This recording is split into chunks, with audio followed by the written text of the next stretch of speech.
Time to Shine Today podcast varsity squad. This is Scott Ferguson. I have my really good friend Tricia Roos here.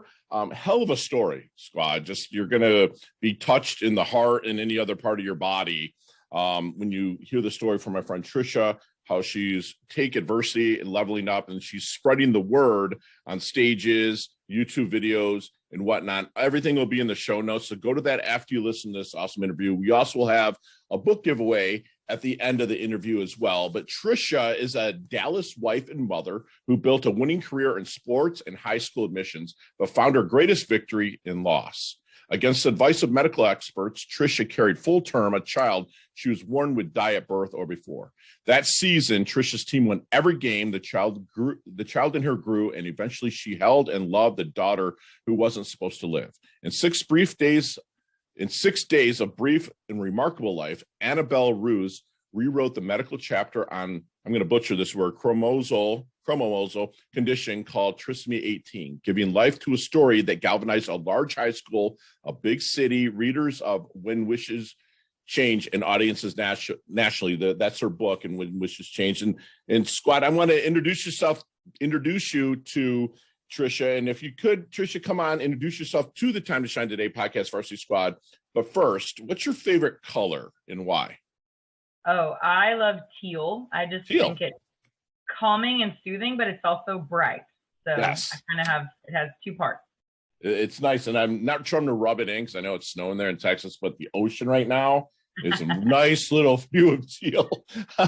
So Tricia, you've went through a ton. Just a ton. My mother went through the same thing in a sense, where my older sister was born prematurely, which got there to adopt me. And what's crazy is that Annette was born on October 21st of 1971, but she was due February 21st of 72, and that's my birthday. So she ended up adopting me. So I guess I was my mom's, blessing as well. But can we get in a little bit of the story? And squad, you're going to hear just a fantastic story. I've watched on YouTube. You need to go there as well. But first, listen to it here. Yeah, absolutely. So much like most of us, like right out of college, I wanted to start my career. Mm-hmm. And I always had a passion for coaching. I loved coaching, or the idea of coaching. And so I landed my dream job when I was 22. I became the director of admissions at the largest co-ed Catholic school in Texas. And then within a year moved up and was the head varsity volleyball coach. So my first season was rough. It was a lot of learning. And then by the second season, I won my first state championship. And from there, Texas volleyball is really big. Okay. And so from there, we never looked back. We were always finishing in the finals or winning. And I was building my career. And my husband and I, we knew we wanted to have children, but it was so hard with our careers to, figure out when that fit in. And so we had our first child, healthy, easy pregnancy in 2011, right before another state championship in 2012. And so then we won state in 2012 and 2013. And in 2014, I was right at that edge where things were going so well with my job, but I really wanted another child. So I was pregnant and, assumed like my first pregnancy would go really easily. But around 12 weeks along, we did a blood test to find out gender. And we did find out that we were having a girl. My son specifically requested a lady baby, is what he called it. So he was thrilled about that. However, she tested positive in the blood test for trisomy 18. And most of us all know Down syndrome, and that's trisomy 21. Okay. And so trisomy 18 is more severe than Down syndrome, usually accompanied by a lot of heart defects and issues with the brain. And so from a lot of the testing, they let us know that she only had a 2-chamber heart, which, from freshman biology, you're supposed to have 4, not 2. Right. And so it was actually recommended to us to have an abortion. And I just felt in that moment, like, besides my faith, as a coach, you train people to fight till the end, right? And no matter the opponent you're playing, you give it your all. And if you lose, you lose. But at least if you try your hardest, you gave it everything you had. And I felt like that was my time for my athletes and to just be an example for giving it everything I had. And so we decided to continue the pregnancy despite the recommendations and the odds stacked against her. We were fully prepared to probably go into labor early and have a stillbirth. That was what was expected. We were given about a 5 or 10% chance of even making it full term. And then I was told if she was born alive, she would only live moments. Okay. So my volleyball team rallied together to just support us. I got this bad news in July 15th, 2014, and the volleyball season started August 1st. And we went on to win that three-peat state championship. The whole season they dedicated to my daughter, Annabelle, and just her life and for our fight. And then a month and a half later, she was miraculously born alive. And instead of living moments, she lived days. And so that little girl, every doctor, every nurse was just in tears and in shock of what they were seeing before their eyes, because no one could believe it, how this little girl was living without oxygen tank or in any kind of incubator. And she was completely fine. And she did have apnea episodes where she would stop breathing, and we knew her life would be short. There was no doubt that she couldn't live a normal life like us. But it also proved that her life was valuable and had purpose. And she did die in my arms at 6 days old. But, you know, since then it's been 7 years, and I've just reflected on that opportunity that I got to be her mom and to fight for her. And that's the idea of where my book came from, called When Wishes Change, because all of us have these dreams and wishes that we've hoped for our whole lives. But what do you do when it doesn't come true exactly how you planned it? How do you move on and pivot? And how do you see tragedy as opportunity? And so that's really the message that I want to spread. And we did have our rainbow baby, Andy, who's a vibrant 5-year-old girl who is living her best life. And we're still, you know, sad and mourning that loss. But at the same time, I feel like we looked at it as a great opportunity, and we got to celebrate her life, although it was really short. You know, there is an attachment that a mother, again, I'm not a lady, obviously, but there's an attachment that you have to your offspring. Okay. And you going through this, and you found out kind of early, correct, that she was with the Trisomy 18. Trisomy, sorry. So what kind of emotions were really wreaking havoc on you? Maybe not so much that you're showing to your team, but maybe that your hubby saw more of. I mean, what kind of like just emotions that we're going through? If you don't mind answering that. Yeah. Might be digging up some bones. You know what? I made a really subconscious, like a choice to be vulnerable and to not put on a front to certain people and be different around others. Now, I will say there was much more tears and crying at home and in the car than there were on the volleyball court. I mean, of course, to some extent, I was trying to be strong. But one thing that came to me really early is that, you know, so many people are going through hard times, but they don't tell you, they don't show it. And that is more painful, I think, than just being vulnerable and allowing the real you to come out. And so on days where I was just really angry or really sad, I would tell people I'm having a bad day. Like, I'm just really in a bad place right now. And I wasn't looking for sympathy. I wasn't looking for anyone to treat me differently. I was wanting to be honest, and I was wanting to be vulnerable. And my book is really open and vulnerable. There are so many times when I was writing that I was like, I better erase the last 2 paragraphs, because that's a lot to admit to an audience, that I was angry at God and how mad I was, or, you know, how I saw myself as a failure sometimes. But then I thought about it and I was like, this is for everybody that really has these feelings, because we all do, of doubt and hopelessness. Sure. But the message is, you just keep fighting in front of the next morning, come with the best you have.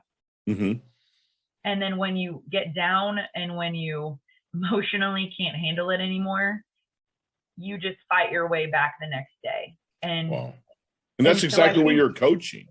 Yeah, no, you know? exactly. I think that as a coach my whole life, a lot of those principles from teaching kids I was like speaking to myself. I was like, all right, Tricia, like listen to what you tell others and apply it to yourself, because that is what will get you through this. You know, what I'm seeing a lot in is what I coach my clients as well, is kind of neutral thinking in a sense, where, you know, people will say, you know, you can't have positive thinking 100% of the time, right? I mean, you just can't. It's impossible. You've been in sports. I played sports at high levels. So you know that your things are going to happen that are not positive thinking. So you can't have positive thinking 100% of the time. But what does work 100% of the time is negative thinking. So I saw a lot of you staying neutral during a lot of the situations, yet being vulnerable. Is that a right way to say it? Maybe in a little bit, you're neutral a lot of time. Yeah. Or I would allow myself to have the sad emotions or the disappointment. I mean, it's like in a game when you call a timeout. Mm-hmm. Clearly you're doing that for a reason, because the team isn't necessarily thinking positive. You're bringing it back to neutral, right? I love it. You're like bringing everybody back. You're letting everybody wallow in it for a half a second and take a deep breath. Mm-hmm. And then you're allowing yourself a little bit of time for that before you say, it's time to jump back out there and get with it. Love it. And I think that by allowing yourself to have those moments of grief, of sadness, of, you know, disappointment, or whatever your brain is telling you, and just sitting in that for a minute and working through it.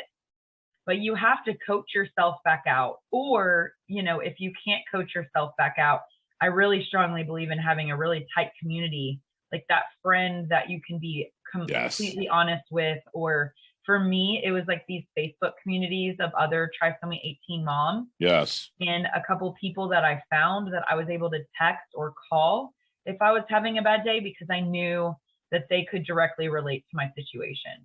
Love it. Yeah, that's fantastic. That's that you had that kind of, lack of a better term, support system to bounce things off of. So what Annabelle like went through, you said that she kind of made some changes in thoughts along the way, maybe medical research, maybe leveled up from her being able to live 6 gracious days. Yeah. Okay. So I appreciated this about the hospital and some of the staff afterwards, was that they admitted that they failed in some ways. And to put this in perspective, this was 2014, and I met with the entire NICU staff, you know, every doctor and everybody prior to the birth.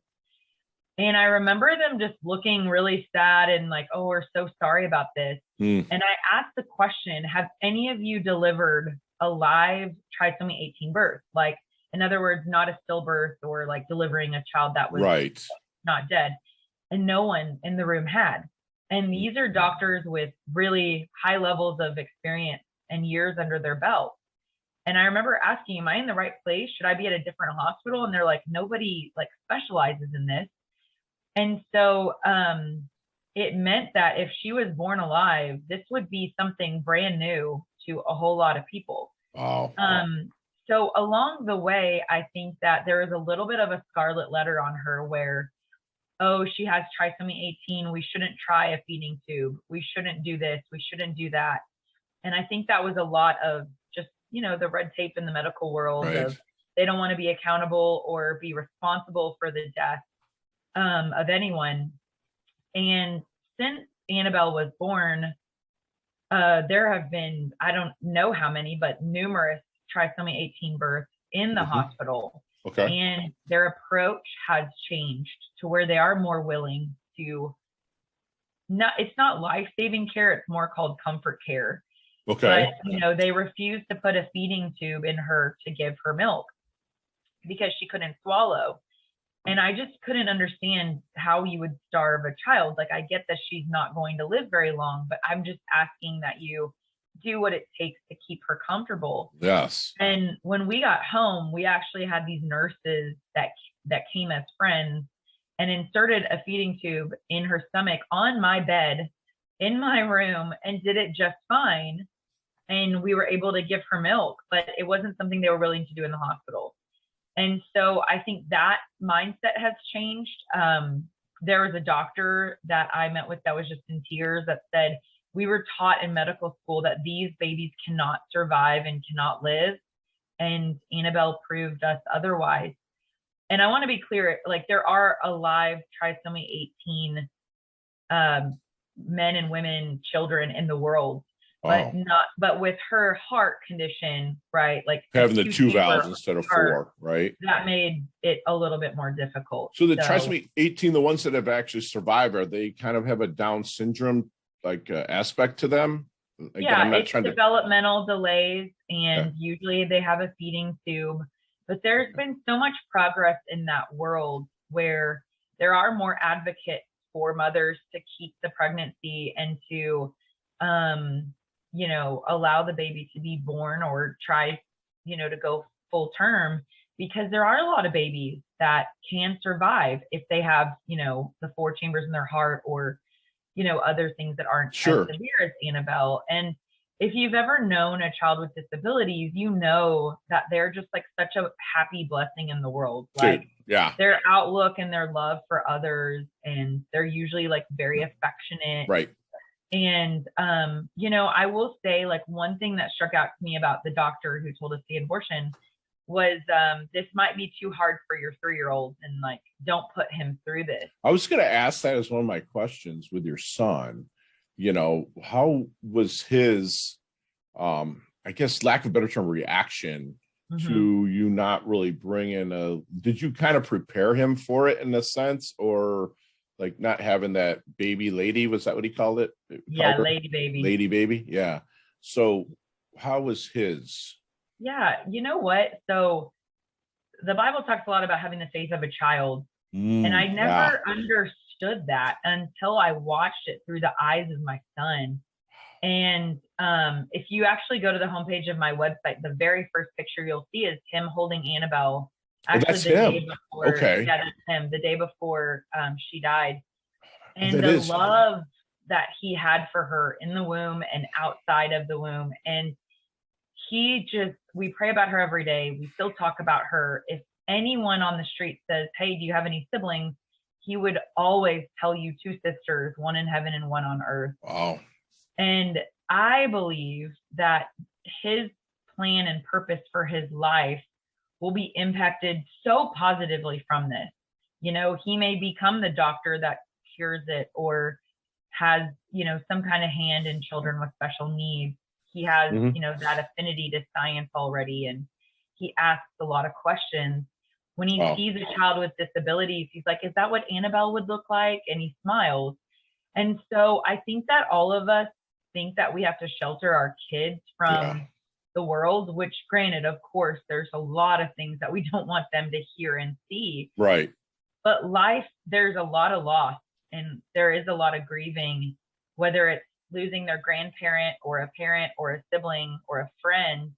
We've got to let them experience some of that and help them through that. Wow. Because, you know, I work with teenagers for 20 years. And if you shelter your teenager from heartbreak and heartache, I have seen the worst anxiety, depression, and stress from teenagers when they're dealing with it for the first time because they don't know how. Or when they're in their 20s.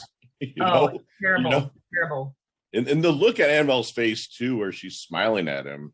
Yeah. You know, look, that's just beautiful. I'm tearing up, squad. It's amazing the love that and the perseverance we're seeing here. And so, like, I have affinity to, because I'm adopted as well, adopted a little older.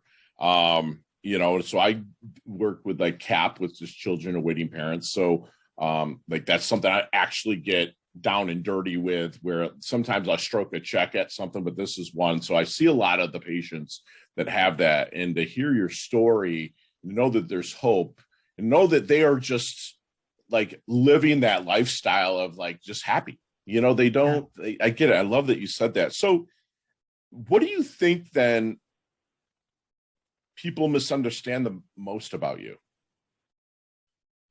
Well, I think that, so one thing that's really interesting about grief that I've found is that initially after Annabelle was born and died, I would have had maternity leave, I would have had a bereavement, and I went back to work, I think 2 weeks after the funeral, like limping around, still recovering from a C-section because I needed to get back into my work. And the grief didn't hit me, or I didn't process it well until like 5 years after. And so it was really interesting that I was going through a lot of grief processing after she died, way after she died. And then I started writing, and then memories that were so locked up in the back of my brain that I had hidden and didn't want to approach at all came like back. Like in the middle of the night, I would just wake up and I would have to write, because this memory that I just didn't remember before that came back to me. Right. And so I've been really passionate about speaking about that and letting people understand that, like, I could see someone seeing me and be like, well, I knew you 2 years after Annabelle died and like you didn't say anything about it. And now you're talking about it all the time. And I think there's just something about time with grief and processing that personally for me has taken several years to understand. And I don't think we should or can judge anyone that is experiencing anxiety. I mean, I had to get on anxiety medication, and my husband went through a bit of an episode that was really severe, where he was literally in tears every minute of the day and didn't sleep, and had like a psychotic episode 5 years after her death, and had to get on some really strong depression medication. Sure. Like, that seems so weird to a lot of people. Like, why, what's wrong with you? Shouldn't you be over it by now? But that's not how grief works. No. And now I feel like I can talk about Annabelle and our experience without shedding those tears like I used to, but it took a lot of time and perspective to get there. I understood. And there's the process it's 12 years ago that my little brother killed himself. And I still, it processes it. Like when I was going through it, I was so stoic and whatnot. I let my emotions show, but then it was probably as 2009 and probably like 2013, it just unleashed on me. It was the craziest situation. And, you know, I'm a veteran, and, you know, I had already suffered from some PTSD. So luckily I had the support. Like you said, surround yourself with a tribe that has that. So then what keeps you up at night now? Well, if anything. I think that I still have some anxiety and I worry, but that is an innate thing that I think has always been in me. And that's kind of that thing that I am like called to fight back on. And so I think a lot of us have like our demons that haunt us, or the things that bother us. And for me, it's like anxiety and worry. But I will say, like, whatever it is that you struggle with, it is a constant like pursuit of finding that hope and finding your purpose and your passion. Like, I'm coaching volleyball. I'm the director of a club where like I coach the coaches. It's so much fun. I have all this experience. Now I get to impart that on, 20-something-year-old coaches that are new. But because of COVID, I've been called to the front line several times where they're like, hey, we need you to coach this weekend. Oh, really? And so last weekend I was coaching like 3 weekends. It's all COVID related, And I remember, like, now that I'm in charge of people, humans, making the decisions from the bench, I like didn't sleep for a couple nights in a row because I felt so like I have to take care of these girls and learn their names and learn their tendencies and their strengths and their weaknesses and watch film so I can be the best coach that I can be for them. Sure. And so that's kind of always been like my anxiety, or I guess you could call it some perfectionism. Like I over, do it a little bit. Right. But I know that about myself, and I see the patterns when I need to back down or calm down a little bit, because it's not healthy to be like that all the time. Right. The state of alertness actually ages your body, dumps the cortisol in there and ages you. So how do you want your dash remembered then? That little line between your incarnation date and your expiration date, your life date and your death date. How do you want Tricia's dash remembered? I want to be known as a person that was relational and had an impact on others. And that's why I think I love coaching so much, because I really believe it has a true, like, one-on-one connection with another human being. And I still keep in touch with, I don't even know how many athletes that I've coached over 20 years. That awesome. Now they're married, they're having kids, they're experiencing life. Yeah. And I also want to be seen as like an example of someone who walked the walk, you know. Yeah. I didn't just tell other people what to do and how to do it. I also worked hard myself and fought for everything I had and never gave up. Love it. And you haven't. And like, I think one thing that helped you through this a lot with Annabelle is your relationship with competition in sports, you know. And again, you have the fighting spirit, and not to make it any easier, but it made you a little bit more prepared for that situation. So we have, this is a different kind of interview than I usually do, so I'm super excited about this, but we have a lightning round where I ask 9 or 10 questions. Would you be interested in firing through a lightning round? I love it. I'm always ready. Awesome. And squad, we are going to take my good friend Tricia through our Leveling Up lightning round just as soon as we get back from thanking our sponsors and affiliates. Time to shine today, podcast varsity squad. This is Scott Ferguson, and I don't know about you, but I'm a pretty stoic person, and I literally had a tear coming down my eye just from the story. And it's just because it resonated, and this is real life, and somebody that's really persevered. And, you know, we have a Leveling Up lightning round, which is fun. And Tricia's agreed to do it with us. So Tricia, you and I could talk probably 15 to maybe even an hour on each one of these questions, but you got 5 seconds to answer them with no explanations. You ready to rock? Okay. I got it.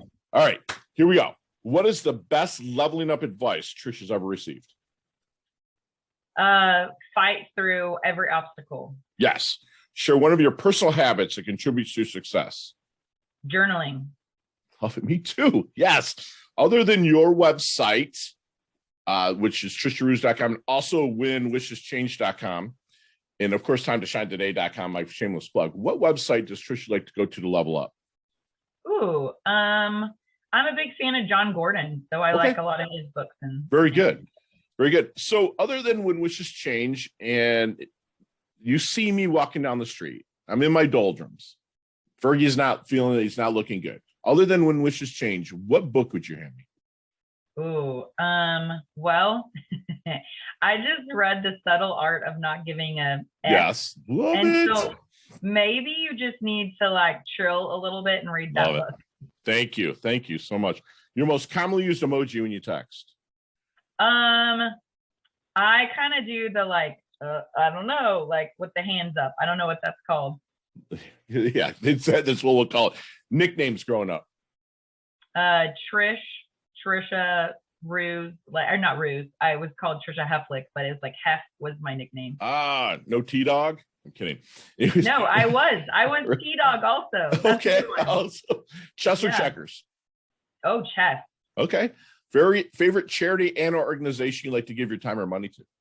Oh, I love my Trisomy 18 organization. Thank you. I love the Leukemia Society because I did a triathlon with them and they do really great stuff. Good. Awesome. Last question. You can elaborate on this one, my friend. But what is the best decade of music? 60s, 70s, 80s, or 90s?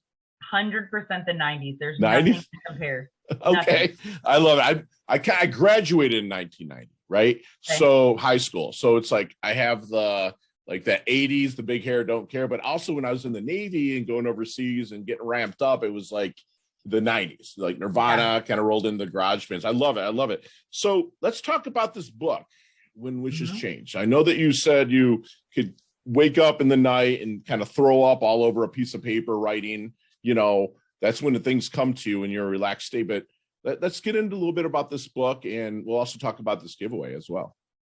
So it is a memoir, I guess, because it does talk about my journey and experiencing this pregnancy, but then also coaching teenage girls to a state championship.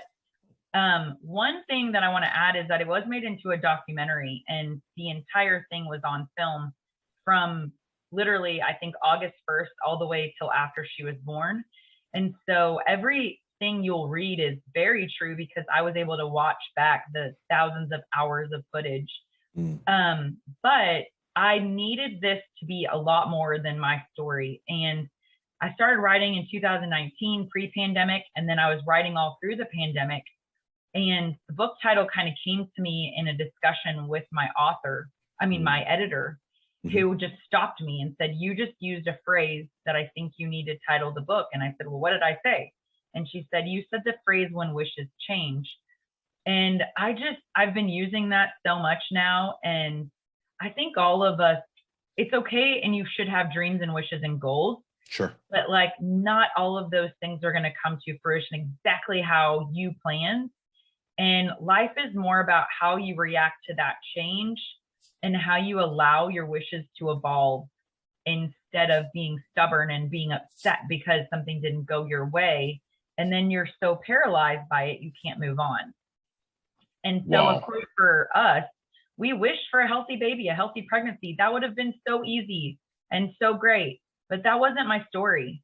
And so when we found out about the trisomy 18, I just said, you know what? I just wish I can get to the end of the pregnancy. And then it was, I wish I could meet her alive.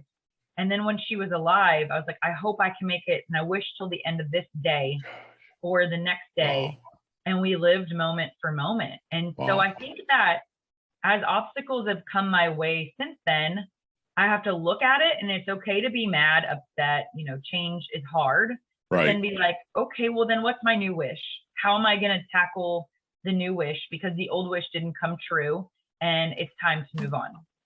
Oh my gosh. And that is, God prepared you for this with sports and with competition. I've said that before. He's really prepared you. You can't prepare the emotional side. But what you just did is just kind of broke down how a team would kind of adapt and overcome situations where you want this and then you want this. And you kept on climbing the mountain, even though you knew that the peak wouldn't be all sunshine, rainbows, unicorns, and smooth jazz. You know what I'm saying? It's like you did that. I'm so like, I have no right to say this. I'm proud of you. You know what I'm saying? It's like, dude, I have so many engagements that I can think of right now where your story would resonate with persistence while knowing that tragedy is imminent. Yeah. You know what I'm saying? And it's like, you're amazing. I love your guts, man. You are amazing, amazing, amazing. So I want to add, I found out this news on July 14th, 2014. 14, okay. And the Jesus Calling excerpt from that day is about climbing your mountain and how hard this trial and this mountain is and how painful it will be. Right. But when you get to the top, it's going to be glorious and amazing. And I remember reading that and I'm like, this is BS. Like, I can't I'm not laughing at you, but I'm like, yeah, I get it. Yeah. I can't imagine anything good coming out of this situation. It's not possible. And now I read that and my heart is like, that is so powerful that when you climb a mountain and it's so hard and you're out of breath and you want to quit and give up, how amazing it is to sit up at the top and be like, I did that. And now I can see over the valley and what's on the horizon. And so it's just, and not only that, T-Dog, you can see the next peak. Yeah. Like you didn't stop climbing. What I heard was, I just want to get to term that I want to meet her breathing. That's a different peak. And that's what A-listers, that's what I call my squad of the people that I coach, the varsity squad, is that they, like winners, A-listers, once they get to a peak, they set another one. And you did that under so much turmoil, man. I'm just blown away. And squad, we're going to have a giveaway. I'm going to give away 2 books. My friend Tricia is going to sign them. And also I can't wait to read it as well. And I kind of want my lady Susan to read it as well. We met later in life, but she lost her first daughter and she had 4 healthy kids after it. I think she's going to really enjoy this as well. And there's so many lessons to be learned. Anyone that puts in any of our social whether it's Pinterest, Instagram, LinkedIn, Twitter, anyone that puts wishes, just put wishes in there. The first two will get a free book signed by Tricia, and I will personally mail it to you as well. And Tricia, if you could just do me one last favor, could you please leave our squad with one last knowledge nugget you want us to take with us, internalize, and take action on? Sure. I think I would just say always allow your wishes to change. I mean, think about whatever it is you're going through and your circumstance.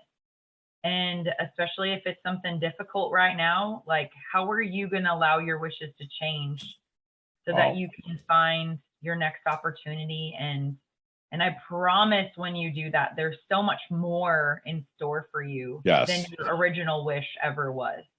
Wow. And squad, my friend here, Tricia T-Dog Roos, legitly earned her varsity letter here with Time to Shine today. Of course, I use sports metaphors all over the place. But, you know, she comes from a background as a coach, squad, where they're trained to fight to the end, never give up attitude, call timeouts when needed, go to neutral. And she lived that lifestyle in a human sense, knowing that Annabelle was probably not going to live the life that we all feel that she would have deserved. Tricia talked about pivoting and then seeing the message and opportunity in the tragedy. And she was doing that with each peak that she was going through with regards to different stages of her pregnancy with Annabelle. But she also surrounded herself with the tribe that would help her not only pre-birth, but post-birth as well, and surround herself with the right people. She touched people's hearts with basically non-believers that weren't thinking that she would even make it to term and she would be born stillbirth, yet she made it. Now she's like this epitome of opening up research for the Trisomy 18. And, you know, she is going to be remembered as someone that had a relational impact on others. She walked her talk. She slid across home plate, metaphorically, bumped and bruised, but in a better place. You know, and she reminds us that life is how you act to change or respond to change, and just let your wishes evolve and just keep leveling up and thinking and putting out there what you'd like. And again, Tricia's earned her varsity letter here at Time to Shine today. She levels up her health. She levels up her wealth. She's a fantastic mother, fantastic coach. She's a fantastic human being. I love her guts. And I can't wait to collaborate her and get her on stages soon with me. So thank you so much, Tricia, for coming on. Thanks for having me. You bet. I'll talk soon, okay? Yep.